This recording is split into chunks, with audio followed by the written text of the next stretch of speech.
আচ্ছা, আমি আজকে আমাদের আঞ্চলিক ভাষায় কথা বলবো। আপনারা গেস করে বলবেন তো আমি কোন জেলাতে বা কোন অঞ্চলের ভাষা এটা।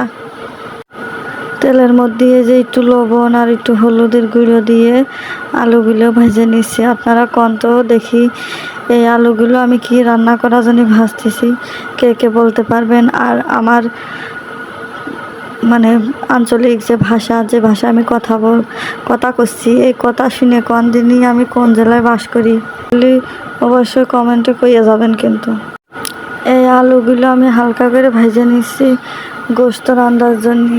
মুরগির পা দিয়ে, চামড়া দিয়ে, গিলা কলিজা এটা দিয়ে আলু দিয়ে ভুনা করে খুবই ভালো লাগে খাতে।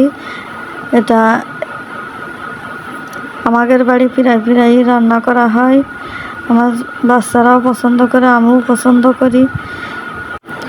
পুরো রেসিপি চ্যানেলে দেওয়া হবে। আপনারা যারা যারা দেখতে চান চ্যানেলটা সাবস্ক্রাইব করে রাখবেন, তাহলে আমার ভিডিও ছাড়ার সাথে সাথে সবার আগে আপনাদের কাছে নোটিফিকেশন চলে যাবে। তাহলে আপনারা আগে ভিডিও দেখতে পারবেন।